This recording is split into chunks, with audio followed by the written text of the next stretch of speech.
मेरा नाम नीरव है। आज मैं जो हूँ वो मेरी किस्मत का मजाक नहीं, उसका जवाब है। मेरी जिंदगी एक रोटी से शुरू हुई थी और एक सिक्के पर आकर पूरी हुई। शहर की आबाद और शोर से भरी हुई थी। ऐसा शहर जहाँ पर इमारतें आसमान से बातें करती थी और उनके साए में गरीबी जमीन पर रेंगती थी। हर इंसान अपनी ही दुनिया में मगन था, इतना मगन कि किसी को ये तक याद नहीं रहता था कि उसके बगल से कोई भूखा भी गुजर सकता है। उन्हीं गलियों में मैं भी था। 11-12 साल का एक बच्चा नीरव। पैरों में जूते नहीं थे, कपड़े इतने फटे हुए कि उनका असली रंग पहचानना भी मुश्किल था। सड़क की तपती गर्मी मेरे तलवों को जला रही थी, लेकिन सच कहूं तो उससे ज्यादा जलन मेरे पेट में थी। 3 दिन, सिर्फ 3 दिन सुनने में कम लगते हैं ना, लेकिन भूख में गुजरे तो सालों जैसे लगते हैं। मेरा पेट मेरी कमर से चिपक चुका था।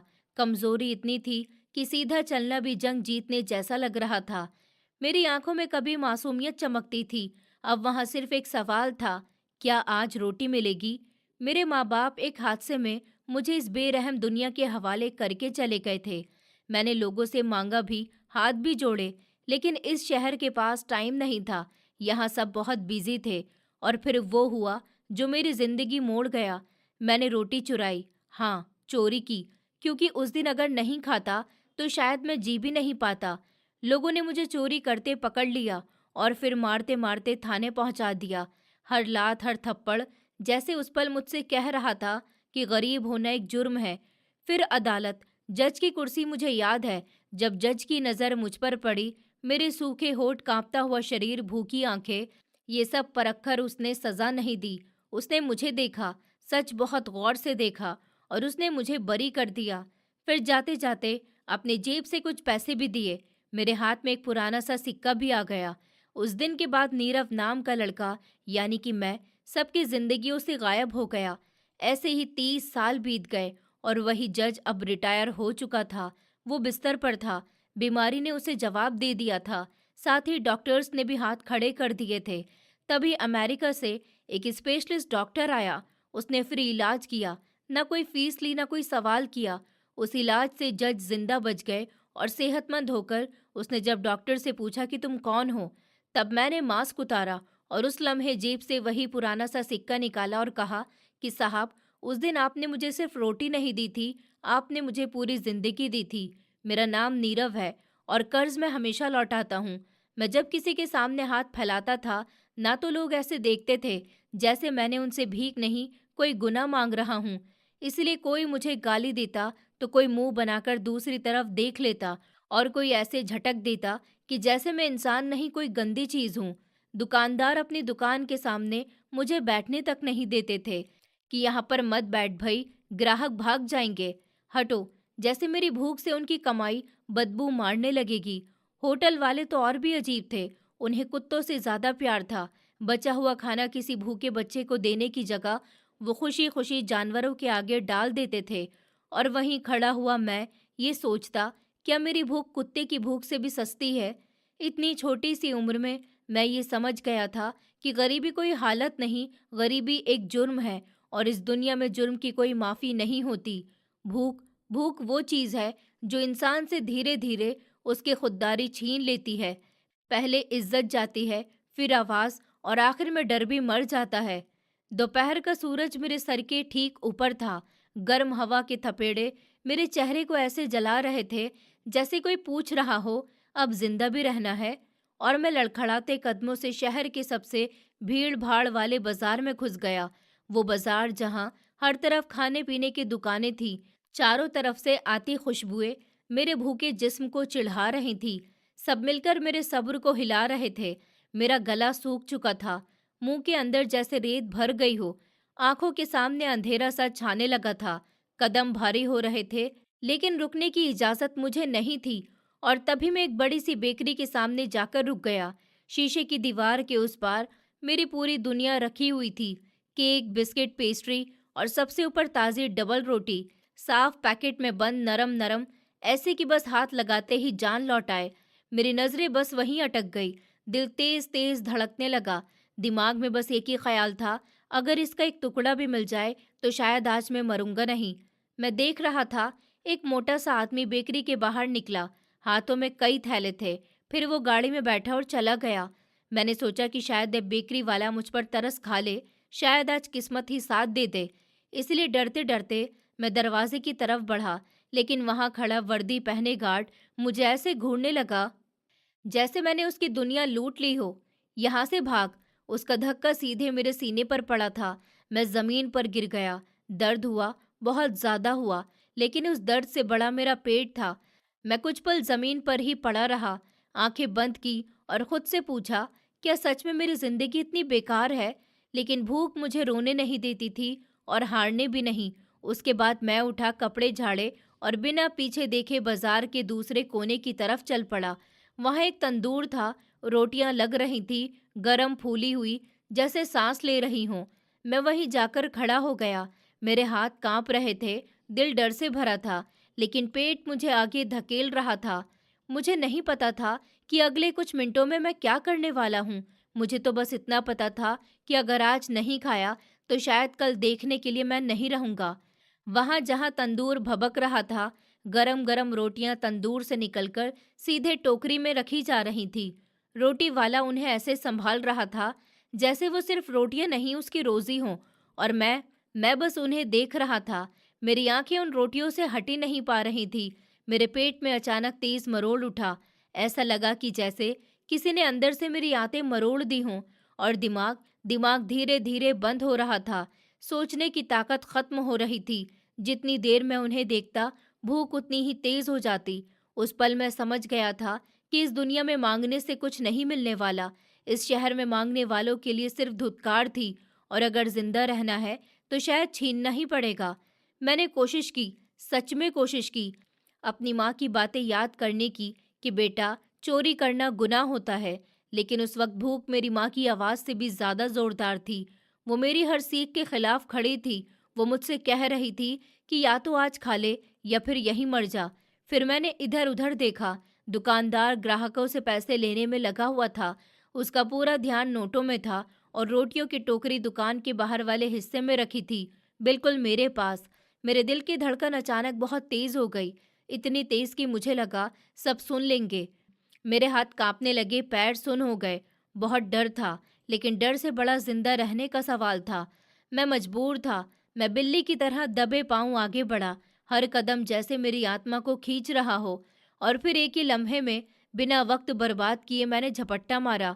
एक गरम रोटी मेरे हाथ में थी, इतनी गरम कि हथेली भी जल गई, लेकिन मुझे फर्क नहीं पड़ा। मैं एक पल के लिए वहां का वहां खड़ा रह गया, जैसे यकीन ही नहीं हो रहा था कि ये सच में मेरे हाथ में है। लेकिन किस्मत उस दिन शायद मुझसे रूठी हुई थी। मैं अभी ठीक से भागा भी नहीं था कि दुकानदार की नज़र मुझ पर पड़ गई। चोर चोर, पकड़ो उसे! उसकी आवाज़ पूरे बाजार में गूंज गई। एक पल पहले जो लोग अपने अपने कामों में मगन थे, अचानक से सब होशियार हो गए। सबकी नज़रें अब मुझ पर थीं। मैं डर के मारे पूरी ताकत से भागने लगा। मैं उस रोटी को अपने सीने से लगाए हुए था, जैसे वो रोटी नहीं कोई खजाना हो। लेकिन 3 दिन की भूख मेरे जिस्म में इतनी ताकत छोड़कर ही नहीं गई थी कि मैं इन सेहतमंद पेट भरे लोगों से बच पाता। मेरे पैर लड़खड़ाने लगे, मेरी सांस टूट रही थी, सीना जलने लगा था, और फिर मैं एक कोने से जाकर टकरा गया। मेरी दुनिया बिल्कुल घूम गई, और अगले ही पल मैं मुंह के बल जमीन पर गिर पड़ा। रोटी मेरे हाथ से छूट गई, धूल में लिपट गई। मैं जमीन पर पड़ा हुआ था, सांस हाफ रही थी, आंखें भीग चुकी थी, और मेरे दिमाग में बस एक ही बात घूम रही थी कि मैंने कोई गुनाह नहीं किया था, मैं बस भूखा था। मेरे गिरते ही भीड़ मुझ पर टूट पड़ी। ऐसा लगा कि जैसे उन्हें किसी बहाने की तलाश थी, अपनी जिंदगी की सारी नाकामियां, अपना गुस्सा, अपनी भरी हुई नफरत किसी कमजोर के ऊपर निकालने की। और मैं, एक भूखा बच्चा, उनके सामने सबसे आसान निशाना था। किसी ने ये जानने की भी कोशिश नहीं की कि मैंने क्या चुराया है, क्यों चुराया है, मैं किस हाल में था। बस हर तरफ से घूंसे बरसने लगे, लातें पड़ने लगी। एक आदमी ने तो मेरे बाल पकड़ लिए और मुझे जमीन पर घसीटने लगा। फिर दूसरे ने मेरे मुंह पर जोर का थप्पड़ मारा। मेरी आंखों के सामने चिंगारियां सी फूट पड़ी। मैं चीख रहा था, गिड़गिड़ा रहा था कि मुझे मत मारो, मैं बस भूखा था, मैंने सिर्फ एक रोटी ली है। लेकिन मेरी आवाज़ उनकी हंसी में दब गई, उनकी गालियों में कहीं खो गई। वो रोटी जिसे मैंने अपनी जान बचाने के लिए उठाया था, वो अब मिट्टी में गिर चुकी थी, लोगों के पैरों के नीचे कुचली जा रही थी। मेरा दिल उस रोटी के साथ ही जैसे चूर चूर हो गया। मेरे जिस्म में दर्द की तेज लहरें उठ रही थी। नाक और मुंह से खून बहने लगा था, लेकिन भीड़ का गुस्सा ठंडा नहीं हो रहा था। तभी तंदूर वाला भी वहां आ गया। उसने मेरा गिरेबान पकड़ा, मुझे ऊपर उठाया और एक जोरदार थप्पड़ मारा कि तेरी इतनी हिम्मत हुई कि मेरी दुकान से चोरी करेगा। मेरे कान बज उठे। मैं बुरी तरह रो पड़ा और हाथ जोड़ दिए। अंकल, मैं भूखा हूँ, मुझे माफ कर दीजिए। लेकिन उस पल वहां कोई इंसान नहीं था, वो सब दरिंदे बन चुके थे। तभी पुलिस की गाड़ी वहां आकर रुकी। दो सिपाही भीड़ को चीरते हुए अंदर आए। क्या बात है? उन्होंने पूछा। उस लम्हे लोगों ने बढ़ चढ़कर कहानी बनाई कि साहब, ये लड़का बहुत बड़ा चोर है, हमारी दुकान लूट रहा था, इसको भागते हुए पकड़ा है। सिपाहियों ने अगले ही पल मेरी हालत देखी और एक पल के लिए मुझे लगा कि शायद अब कोई तरस खाएगा, लेकिन नहीं। उन्होंने भी दो चार थप्पड़ जड़ दिए और मुझे घसीटते हुए गाड़ी में डाल दिया। मैंने सोचा था पुलिस वाले मुझे बचाएंगे, लेकिन थाने पहुंचकर मुझे समझ आ गया कि मैं नरक के दूसरे दरवाजे पर आ चुका हूँ। थाने का माहौल बहुत ही खौफनाक था। हवा में सिगरेट के धुएं और डर की बदबू बसी हुई थी। मुझे सीधे हवालात में बंद कर दिया गया। फर्श ठंडी थी, गीली थी, जेल की दीवारें जैसे सांसें रोक रही हों। मैंने सिपाहियों से मिन्नत की कि साहब, मैं कोई चोर नहीं हूँ, मुझे जाने दीजिए। उन्होंने उस वक्त मुझे डांटकर चुप करा दिया कि अदालत में फैसला होगा। हवालात में अंधेरा था। मैं एक कोने में सिमटकर बैठ गया। पूरा जिस्म दर्द से टूट रहा था और भूख भूख अब भी मेरे अंदर चीख रही थी। मैं सोच रहा था कि आखिर मैंने ऐसा क्या गुनाह किया कि एक रोटी के बदले मुझे इतनी बड़ी सजा मिल रही है। क्या अमीरों के कुत्ते जो रोज पेट भरकर खाते हैं, क्या वो उस एक रोटी से ज्यादा कीमती हैं? मैं चुप था, लेकिन अंदर से कुछ टूट चुका था और मुझे नहीं पता था कि अगला दरवाज़ा अब अदालत का होगा, जहां मेरी किस्मत हमेशा के लिए मोड़ लेने वाली थी। और मेरे दिमाग में बस एक ही सवाल घूम रहा था, कि इस दुनिया में गरीबों के लिए सांस लेना भी जुर्म है? रात भर मैं हवालात के उस अंधेरे कोने में बैठा हुआ रोता रहा, सिसकता रहा। मैं अपनी माँ को पुकारता रहा, बार बार, माँ, माँ, मुझे यहाँ से ले चलो। लेकिन मेरी आवाज़ ठंडी दीवारों से टकराकर वहीं गिर जाती थी। उसे सुनने वाला कोई नहीं था। फिर सुबह हुई, लोहे के गेट की आवाज़ आई। एक सिपाही अंदर आया। उसने बिना कुछ कहे मेरा हाथ पकड़ा, मेरे पतले से हाथों में हथकड़ी डाल दी। वो हथकड़ी मेरे लिए बहुत बड़ी थी, लेकिन सिपाही ने उसे और कस दिया। मेरे दर्द हुआ, ऐसा दर्द जो हड्डियों तक उतर गया। मैंने कुछ कहना चाहा, लेकिन आवाज़ गले में ही अटक गई। मुझे पुलिस वैन में बिठाया गया। खिड़की से बाहर शहर दिख रहा था, वही शहर जहां कल तक मैं भूखा घूम रहा था। आज मैं एक अपराधी बनकर वहां से गुजर रहा था।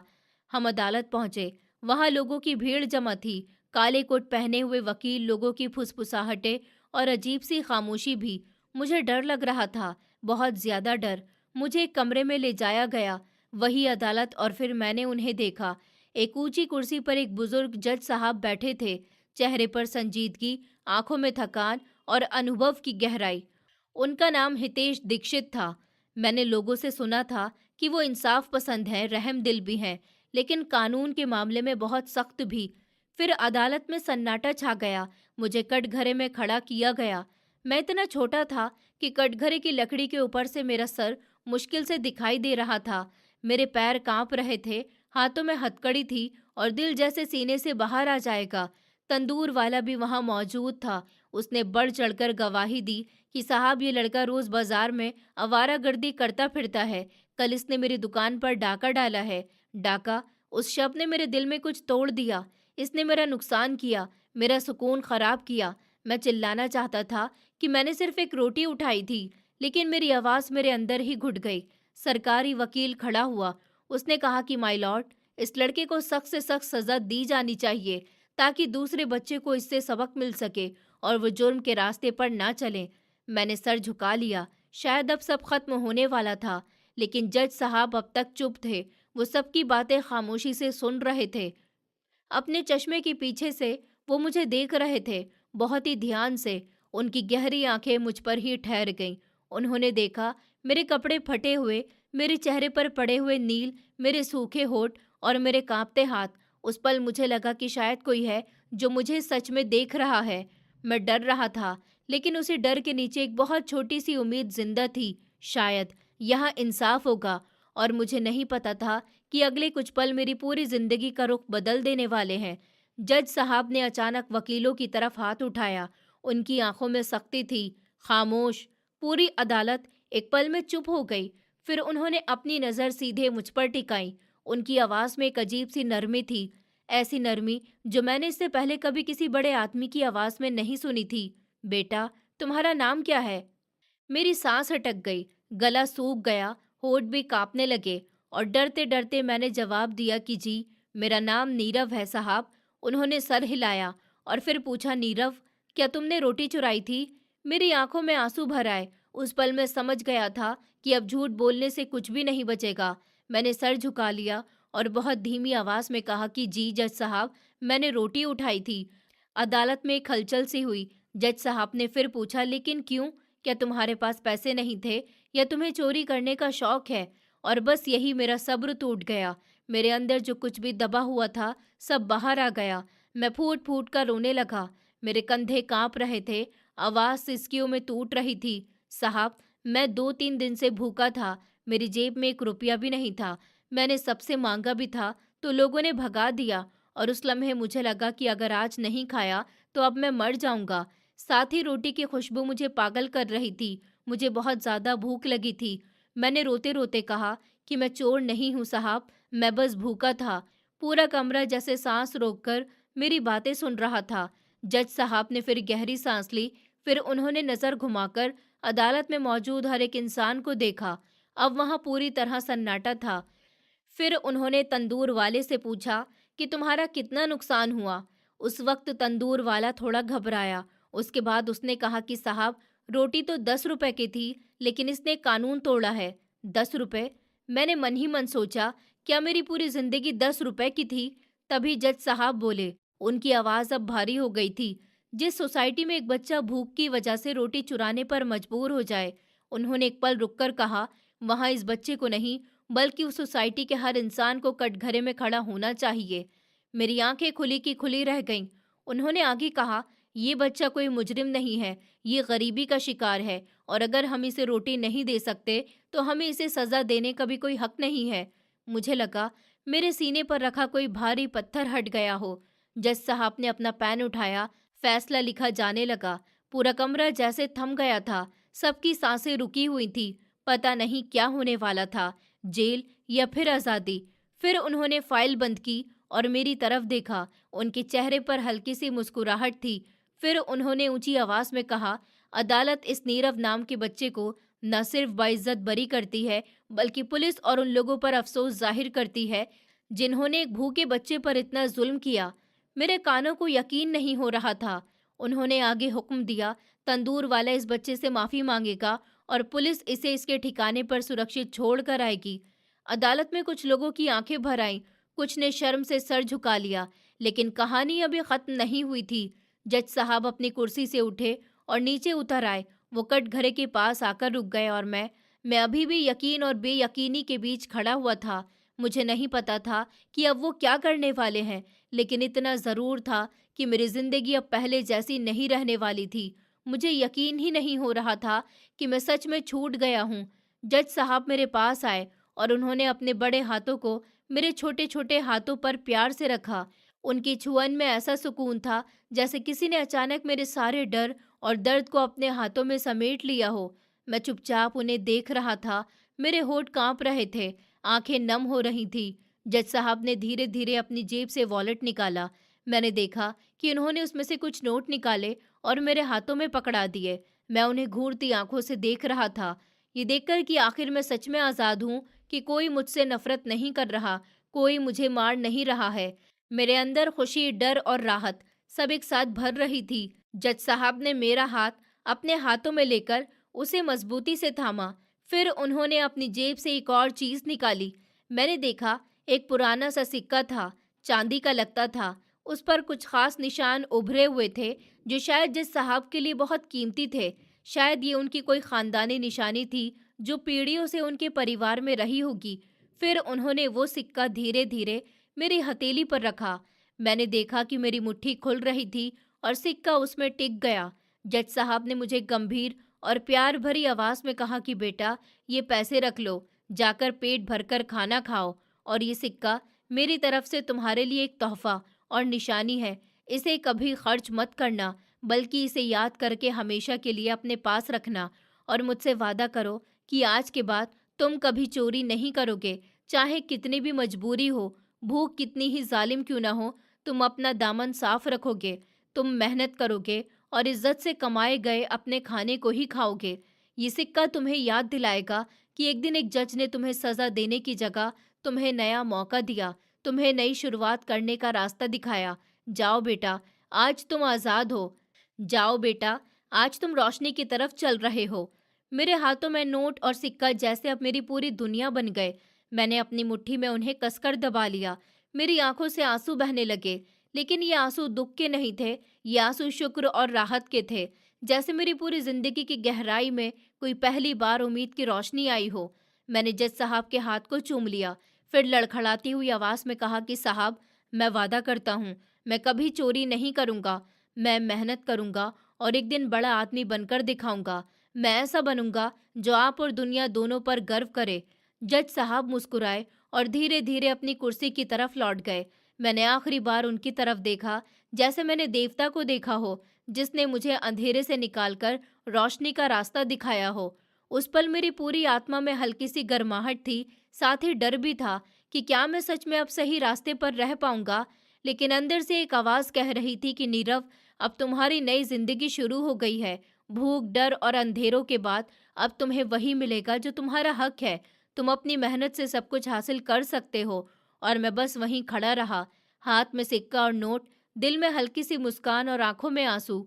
मेरा चेहरा अब न डर रहा था न शर्मिंदा था, बस उम्मीद से भरा था, क्योंकि मुझे पता था कभी एक जज ने मुझे सिर्फ सजा देने की जगह जीवन का दूसरा मौका दिया, और मैं उसे हमेशा याद रखूंगा। वो सिक्का मेरी मुट्ठी में गर्म हो रहा था, मैं इसे महसूस कर सकता था। मेरी छोटी हथेली में ये सिर्फ धातु का टुकड़ा नहीं था। मैंने महसूस किया कि ये मेरी किस्मत की चाबी है, इसमें मेरी नई जिंदगी की चाबी थी। जैसे ही मुझे अदालत से बाहर निकाला गया, सूरज तेजी से चमक रहा था, लेकिन अब उसकी तपिश मुझे जलाती नहीं थी। उसकी गर्मी अब डर नहीं बल्कि उम्मीद की किरण बनकर मेरे अंदर उतर रही थी। मैं आज़ाद था और मेरी मुट्ठी में वो सिक्का था। ये सिक्का मेरे लिए सिर्फ सिक्का नहीं था, ये मेरे आने वाले समय की नई रकम, मेरी मेहनत की शुरुआत और मेरी नई कहानी का प्रतीक था। ये वो लम्हा था जहाँ मेरी पुरानी जिंदगी खत्म हुई और एक नई दास्तां शुरू हुई। एक ऐसी दास्तां जिसका अगला मोड़ 30 साल के बाद खुलने वाला था। वो दिन याद आया जब तकदीर मुझे और जज साहब को फिर से आमने सामने लाने वाली थी। लेकिन तब हालात बिल्कुल बदल चुके होंगे, हम दोनों की जगह बदल चुकी होगी। वक्त इतनी तेज रफ्तार से आगे बढ़ा कि वो पल हफ्तों में, हफ्तों महीनों में, महीनों सालों में बदल गए। अदालत के कमरे में जो वाक़या हुआ था, वो वक्त की धूल में कहीं दब गया। जज हितेश दीक्षित साहब अपनी जिंदगी में व्यस्त हो गए। उनकी अदालत में रोजाना सैकड़ों मुकदमे आते रहे। मुजरिम कटघरे में खड़े होते रहे और वो कानून के मुताबिक फैसला सुनाते रहे। उनकी ईमानदारी और इंसाफ वाली आदत उनके शहर भर में उन्हें एक काबिल और इज्जतदार इंसान बना गई थी। लेकिन बीच बीच में उन्होंने कभी उस छोटे लड़के नीरव के बारे में नहीं सोचा। उनके लिए मैं बस एक मामूली वाक्य था जिसे उन्होंने भलाई समझकर भुला दिया। और इंसान की फितरत यही होती है, भलाई करके भूल जाना। लेकिन भलाई की गई चीज कभी भूलती नहीं। और दूसरी तरफ मैं नीरव, अदालत से निकलने के बाद कहाँ गया, क्या हुआ, ये कोई नहीं जानता था। मैं शहर की भीड़ में कहीं खो गया, जैसे समंदर में कोई बारिश की बूंद गुम हो जाती है। ऐसे ही साल गुजरते गए और जमाने का अंदाज बदलता गया। शहर की सड़कें अच्छी हो गईं, कच्ची बस्तियों की जगह बड़ी बड़ी इमारतों और प्लाजाओं ने ले ली। पुराने लोग धीरे धीरे मंदिरों और गलियों से हटने लगे। जज हितेश दीक्षित साहब के बालों में भी चांदी आ गई। उनकी तबीयत भी खराब रहने लगी। उन्होंने अपनी पूरी जिंदगी कानून और इंसाफ करने में ही गुजार दी थी। उन्होंने कभी किसी दबाव को स्वीकार नहीं किया, हमेशा अपनी सोच और न्याय के मुताबिक फैसला किया। शायद यही वजह थी कि उनका करियर बहुत कामयाब रहा। लेकिन उनकी खानदानी जिंदगी में वो अकेले रह गए थे, और मैं अपने हाथ में सिक्का दबाए भीड़ और अंधेरों से निकलकर नई जिंदगी की ओर कदम बढ़ाते हुए न जाने कितने रास्तों और मोड़ों को पार करके एक नई दास्तां लिखने वाला था। मैं अब बहुत सालों बाद जज साहब के बारे में सोच रहा हूँ। हितेश दीक्षित साहब, जिन्होंने कभी मुझे सिर्फ सजा देने की जगह नया मौका दिया था, वो रिटायर हो चुके थे। उनकी अदालत की शेर जैसी दहाड़, उनकी पेन से निकले फैसले जो लोगों की तकदीर बदल देते थे, अब सब केवल यादें रह गई थी। रिटायरमेंट के बाद की जिंदगी उनके लिए एक नया और कठिन इम्तिहान साबित हुई। उनकी पत्नी का देहांत कुछ समय पहले ही हो गया था। वो उनकी जिंदगी की सबसे बड़ी साथी थी। उनकी हंसी, उनका सहारा, उनकी मजबूती, सब अब नहीं रहे। उनके जाने के बाद पूरा घर वीरान लगने लगा। उनके बच्चे भी विदेश में रहते थे, अपने करियर और जिंदगी की डोर में इतने मगन हो गए कि साल में शायद ही कभी उनसे संपर्क हो पाता। अब जज साहब अपने बड़े से घर में अकेले रह गए थे। घर के हर कमरे की दीवारें जैसे उनके अकेलेपन की गवाही दे रही थी। केवल उनका एक पुराना वफादार नौकर था जो उनकी ज़रूरतों का ख्याल रखता, लेकिन इंसानी अकेलापन और बुढ़ापा इतना घेरा हुआ था कि वो अंदर से खोखले लगते। याद आया कैसे कभी वो अदालत में शेर की तरह दहाड़ते थे। उनका पैन ऐसे चलता था कि फैसले लोगों की तकदीर बदल देते, और अब वो घर के बरामदे में कुर्सी पर बैठकर खामोशी से अपना समय गिन रहे थे। वो अपने गुजरे हुए वक्त की यादों में खो जाते। जवानी में जो शरीर सफ़र करने के काबिल था, अब धीरे धीरे जवाब देने लगा था। पहले घुटनों में दर्द शुरू हुआ, फिर ब्लड प्रेशर और शुगर ने उन्हें घेर लिया। वो दवाइयों के सहारे अपनी जिंदगी की गाड़ी खींचने लगे। वो अक्सर सोचते कि सारी जिंदगी की मेहनत का यही सिला है कि इंसान आखिरकार अकेला रह जाता है। लेकिन वो ऊपर वाले की मर्जी पर खुश रहने वाले इंसान थे। पर असली इम्तिहान अभी बाकी था। एक ठंडी रात, जब पूरा शहर गहरी नींद में सो रहा था और खिड़कियों से ठंडी ठंडी हवाएं अंदर आ रही थी, जज साहब को अपने सीने में एक अजीब तेज चुभन महसूस हुई। दर्द इतना ज्यादा और जानलेवा था कि उनका मुंह खुला रह गया और वो चीख बैठे। ऐसा लगा जैसे किसी ने उनका दिल मुट्ठी में लेकर खींच लिया हो। उनके पूरे जिस्म में पसीना दौड़ गया, सांसें उखड़ गईं, उनकी आंखें डर और दर्द से फैल गई थी। नौकर जो बाहर था फौरन से भागता हुआ आया। उसने उन्हें देखा और घबरा गया। उनकी हालत देखकर उसका दिल भी कांप गया, जैसे कोई अपनी आंखों के सामने किसी को जिंदा जलते हुए देख रहा हो। मैं महसूस करता हूँ कि जज साहब भी इंसान थे। उनकी ताकत, उनकी सख्ती, उनका न्याय सिर्फ अदालत में ही नहीं, उनकी दुनिया में भी उनकी जिम्मेदारी और अकेलापन बन गए थे। और मैं सोचता हूँ, अगर मैं उस दिन अदालत में नहीं मिला होता, अगर जज साहब ने मुझे नहीं देखा होता, तो शायद मेरी जिंदगी भी उसी अंधेरे में खो जाती, जैसे वो अपने घर के बरामदे में अकेले बैठे थे। कभी कोई समझता, कोई महसूस करता और कोई सहारा देता। लेकिन उस सिक्के और नोट ने हमें जोड़ दिया। उस छोटे बच्चे नीरव यानी मैं और उस जज के बीच एक अटूट धागा था जो सालों बाद भी फिर से फूटने वाला था। मुझे बाद में पता चला कि उस रात जज साहब का रंग धीरे धीरे नीला पड़ने लगा था। उनकी सांसें भारी होती जा रही थी और सीने का दर्द ऐसा था जैसे हर धड़कन आखिरी साबित हो रही हो। उनका पुराना नौकर ये सब देखकर घबरा गया था। उसने एक पल भी देर नहीं की और कांपते हाथों से तुरंत एम्बुलेंस को फोन किया। कुछ ही मिनटों में एम्बुलेंस आ गई। जज साहब को स्ट्रेचर पर लिटाया गया। एम्बुलेंस का सायरन रात की गहरी खामोशी को चीरता हुआ शहर की सड़कों पर दौड़ पड़ा। वो सायरन सिर्फ आवाज नहीं थी, वो किसी जिंदगी और मौत की जंग का ऐलान था। नौकर एम्बुलेंस में उनके सिराने बैठा था। उसका दिल इतनी तेज धड़क रहा था कि उसे अपनी सांसें भी सुनाई दे रही थी। अस्पताल पहुंचते ही डॉक्टरों ने फौरन उन्हें वार्ड में शिफ्ट कर दिया। उनके जिस्म पर तारें लगाई गई, मशीनें उनकी धड़कनों को पकड़ने लगी। बीप बीप की आवाज पूरे कमरे में गूंज रही थी। टेस्ट हुए, जांच हुई और कुछ ही देर में सच्चाई सामने आ गई। डॉक्टरों ने बताया कि जज साहब का दिल खतरनाक हद तक कमजोर हो चुका है।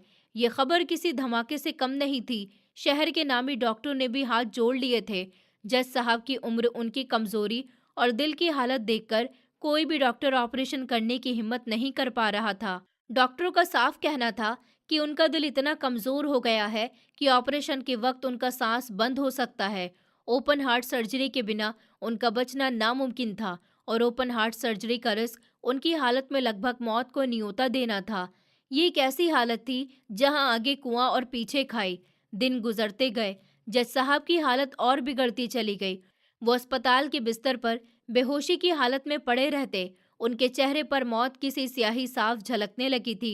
उनके बच्चे जो विदेश में रहते थे, वो तुरंत नहीं आ सके। फ़ोन कॉल्स और वीडियो कॉल्स पर वो अपने पापा को देखकर रोते रहते थे, लेकिन मजबूरियां थी, दूरी थी और वक्त हाथ से फिसल रहा था। जज साहब को अब अपनी मौत बहुत करीब नजर आने लगी थी। बेहोशी और होश के बीच उनकी जिंदगी उनके सामने फिल्म की तरह चलने लगी। वो अपने फैसले याद करते। वो सोचते कि क्या उन्होंने हमेशा इंसाफ किया, क्या उन्होंने कभी किसी का हक मारा।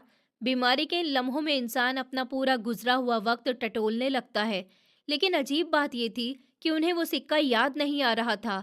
उन्हें वो भूखा लड़का यानी मैं याद नहीं आ रहा था। बीमारी ने उनकी याददाश्त पर इतना बोझ डाल दिया था कि वो उस मोड़ तक पहुंच ही नहीं पा रहे थे जहां हमारी तकदीरें जुड़ी थी। फिर आखिरकार डॉक्टरों ने जवाब दे दिया। उन्होंने जज साहब के नौकर और उनके कुछ करीबी दोस्तों को बुलाया। बिना घुमाए फिराए साफ कह दिया कि अब इनके लिए प्रार्थना करने के सिवा कोई रास्ता नहीं बचा। हम कुछ भी नहीं कर सकते। ये केस बहुत ज़्यादा कॉम्प्लिकेटेड है। हमारे पास न इतनी टेक्नोलॉजी है और ना ही ऐसा माहिर हाथ जो ये सर्जरी सुरक्षित तरीके से कर सके। डॉक्टर्स ने आगे कहा कि अगर उन्होंने रिस्क लिया तो जज साहब ऑपरेशन टेबल पर ही दम तोड़ देंगे। इसलिए बेहतर यही है कि उन्हें घर ले जाया जाए। कम से कम वो अपने आखिरी दिन अपने घर की छत के नीचे सुकून और इज्जत के साथ गुजार सके। मैं सोचने लगता हूँ, जिस इंसान ने मुझे अंधेरे से रोशनी दी थी, आज वही खुद अंधेरे में खड़ा था और किस्मत बहुत चुपचाप मुझे उस दरवाजे तक वापस लाने की तैयारी कर रही थी जिससे मैं कभी रोता हुआ बाहर निकला था। ये सब सुनते ही जज साहब के पुराने नौकर राजू की आवाज निकल गई। वो चिल्लाया, दहाड़ की तरह, जैसे उसका खुद का दिल फट रहा हो। वो मुझे, खुद को और शायद पूरे घर की दीवारों को घूर रहा था। राजू नौकर जज साहब को बहुत मानते थे। उनके लिए जज साहब सिर्फ इंसान नहीं, एक आदर्श, एक ताकत और एक ऐसा व्यक्ति जो हमेशा दूसरों के लिए फैसले करते, उनकी जिंदगी की अदालत में किसी को न फंसने देते थे। लेकिन अब वही इंसान जिसने सारी जिंदगी दूसरों की तकदीर संभाली थी, अपने जीवन की अदालत में खुद बेबस खड़ा था। उसकी आंखों में मायूसी इतनी गहरी थी कि ऐसा लग रहा था जैसे सारी रोशनी बुझ गई हो। वो सोच रहे थे कि अब उनका वक्त पूरा हो गया, उनके लिए अब कोई रास्ता नहीं था। और काश मैं उनके चेहरे पर हर खुशी की जगह सिर्फ डर को पढ़ पाता। लेकिन कभी कभी जब इंसान के सारे दरवाजे बंद हो जाते हैं और उम्मीद की कोई किरण बाकी नहीं रहती, तो कुदरत अपने किसी रहस्य में एक छोटा सा रास्ता खोल ही देती है और मदद आती है वहां से जहां से इंसान कभी सोच भी नहीं सकता। और फिर वही हुआ।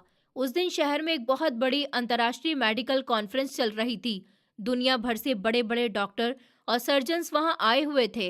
अखबार और टीवी चैनल्स पर एक ही खबर घूम रही थी, अमेरिका से आए हैं दुनिया के मशहूर हार्ट सर्जन और ट्रांसप्लांट स्पेशलिस्ट जो कठिन से कठिन मरीजों को भी जिंदा कर देते हैं।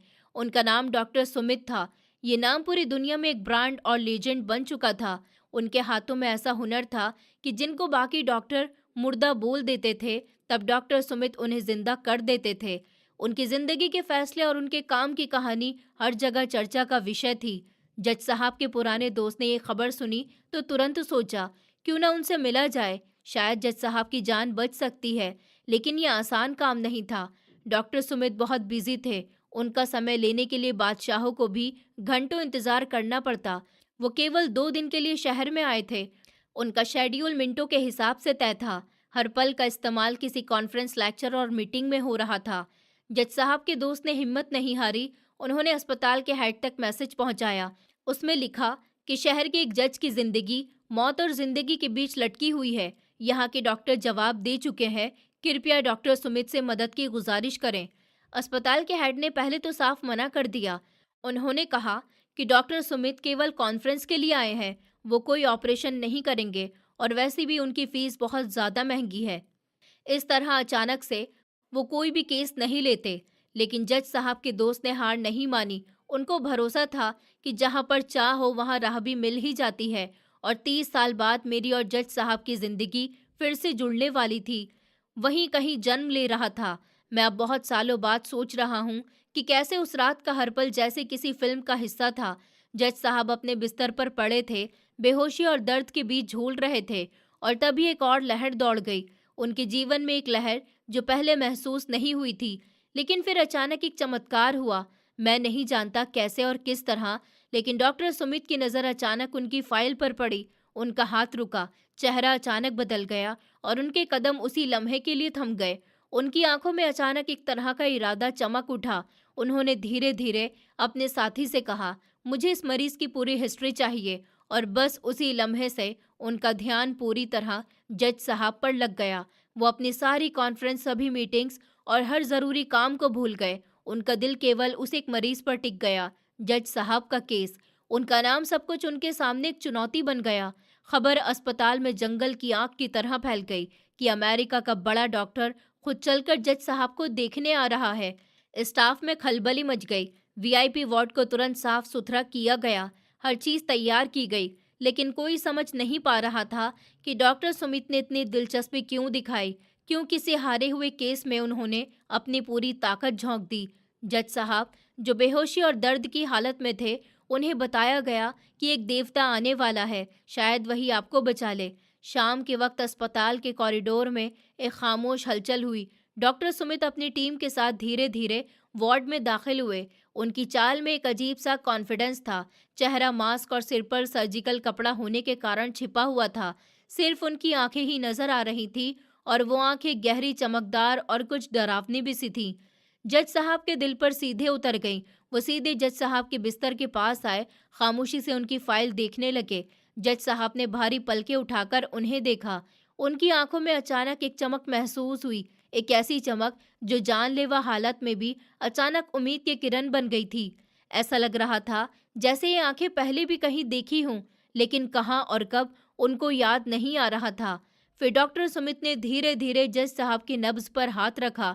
जज साहब उस अजनबी के हाथों की गर्मी और अपनापन महसूस कर रहे थे, जैसे कोई अपना बहुत करीबी जो बस उन्हें तसल्ली दे रहा हो कि सब कुछ ठीक हो जाएगा। ये वो महसूस करते ही जज साहब के मायूस दिल में धीरे धीरे एक नई उम्मीद की किरण रोशन होने लगी। फिर डॉक्टर ने जज साहब के माथे पर हाथ रखा और बहुत नर्म, बहुत सुकून देने वाले लहजे में बोले कि सर, मैं पूरी कोशिश करूंगा। ऊपर वाले ने चाहा तो आप बिल्कुल ठीक हो जाएंगे। उनकी आवाज़ में सुकून, यकीन और दर्द तीनों एक साथ थे। जज साहब की आंखों में आंसू छलक पड़े। ये आंसू सिर्फ दर्द या डर के नहीं थे, ये आंसू थे विश्वास और राहत के। जैसे लंबे समय के बाद किसी ने उनके अंदर फिर से उम्मीद जगाई हो। मेरे बचपन की वो कहानी और जज साहब की जिंदगी अनदेखे धागे से फिर जुड़ रही थी, जैसे वो खोई हुई तकदीरें अचानक अपने रास्ते ढूंढ लेती हैं। मैं जब ये सब सोचता हूँ तो अब भी मेरी आत्मा कांप जाती है। डॉक्टर सुमित ने अस्पताल के स्टाफ को तुरंत हुक्म दिया, ऑपरेशन थिएटर तैयार करो। स्टाफ हैरान रह गया। इतना बिगड़ा हुआ मरीज, इतना कमजोर दिल, हर कोई सोच रहा था कि ये काम कैसे संभाला जाएगा। किसी ने अंदर जाकर कहा, अगर ऑपरेशन में कुछ गलत हुआ तो डॉक्टर सुमित की बदनामी होगी, उनकी सारी दुनिया में नाम कमाने की मेहनत एक झटके में खत्म हो जाएगी। लेकिन डॉक्टर सुमित को इन सब बातों की कोई परवाह नहीं थी। उनके लिए केवल एक ही धुन थी, इस जज साहब की जान को किसी भी कीमत पर बचाना है। ऑपरेशन थिएटर तैयार किया गया। ये शहर का अब तक का सबसे कॉम्प्लिकेटेड, सबसे खास ऑपरेशन होने वाला था। जज साहब को स्ट्रेचर पर डालकर ले जाया गया। उनका नौकर राजू रोते हुए उनके सिरहाने खड़ा था। उनकी आवाज में प्रार्थना थी, आशा थी और डर था। सभी के दिल एक ही इच्छा में धड़क रहा था। थिएटर के दरवाजे बंद हुए, लाल बत्ती जल उठी। अंदर का माहौल इतना संजीदा और स्ट्रेसफुल था कि हवा में भी डर का घना पन्ना फैल गया। बीप बीप करती मशीनों की आवाज खामोशी को चीर रही थी। डॉक्टर सुमित ने अपने हाथों पर ग्लव्स चढ़ाए। सारा शरीर शांत पर मन पूरी तरह फोकस में था। उन्होंने अपनी टीम को हुक्म दिए।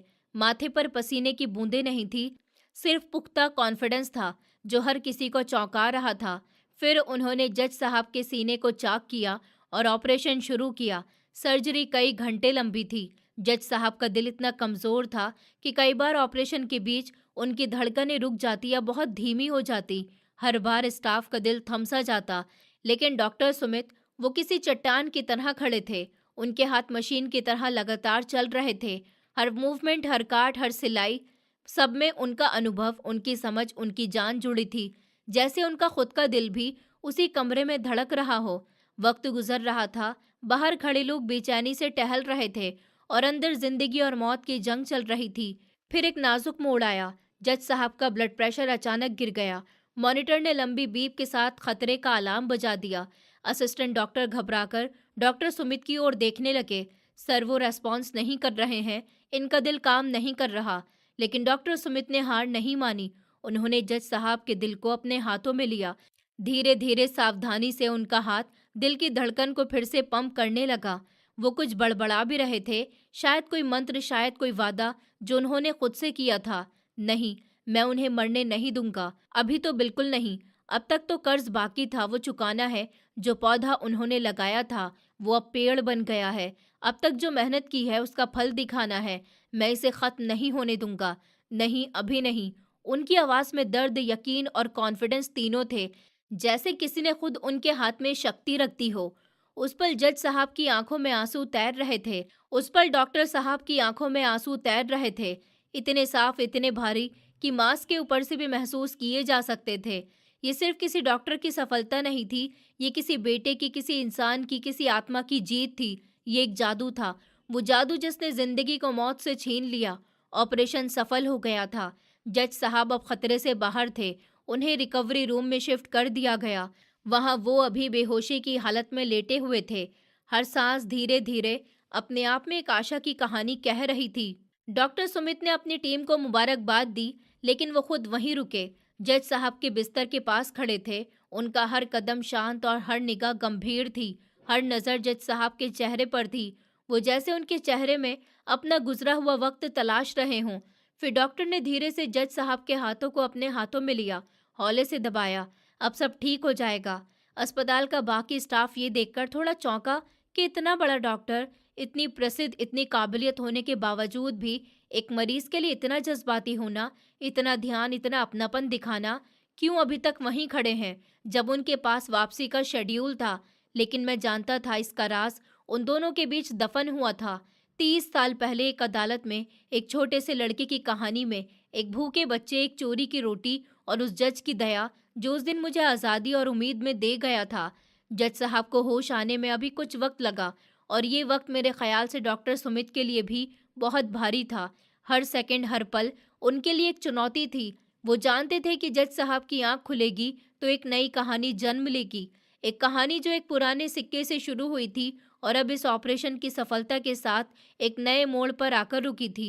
डॉक्टर ने तय किया कि वो तब तक अपना चेहरा नहीं दिखाएंगे जब तक जज साहब पूरी तरह होश में नहीं आ जाते, जब तक वो बोलने और समझने के काबिल नहीं हो जाते। रात गहरी हो गई थी।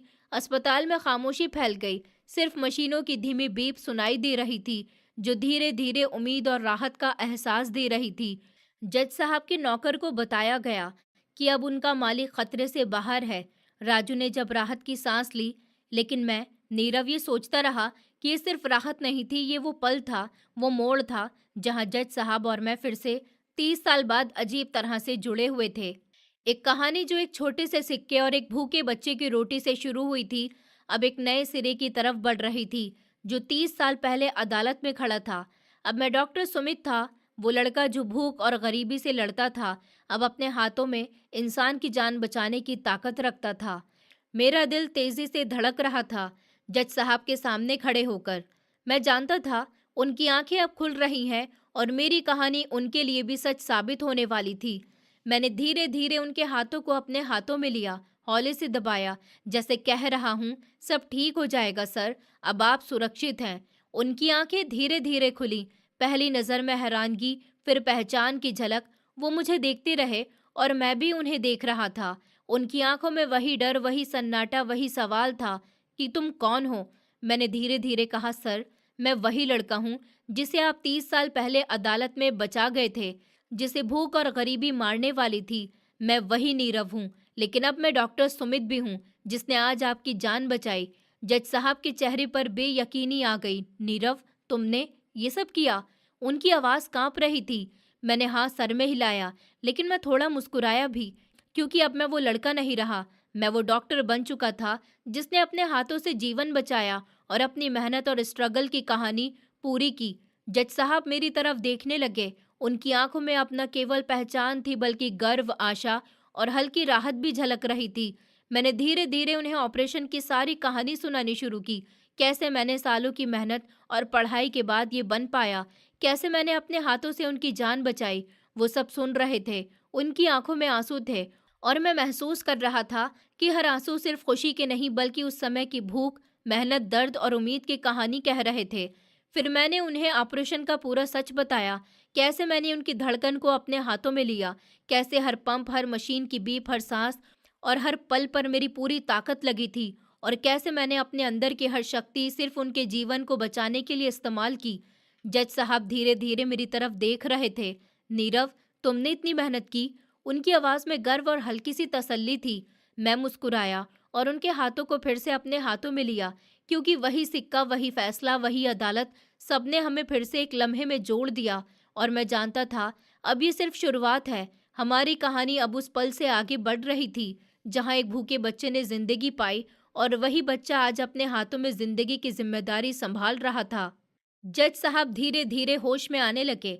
उनकी आंखों में अब सिर्फ सवाल नहीं बल्कि हल्की हैरानगी और यादों की झलक भी थी। वो लड़का जो 30 साल पहले अदालत में खड़ा था, अब अपने हाथों में डॉक्टर की शक्ति लिए खड़ा था।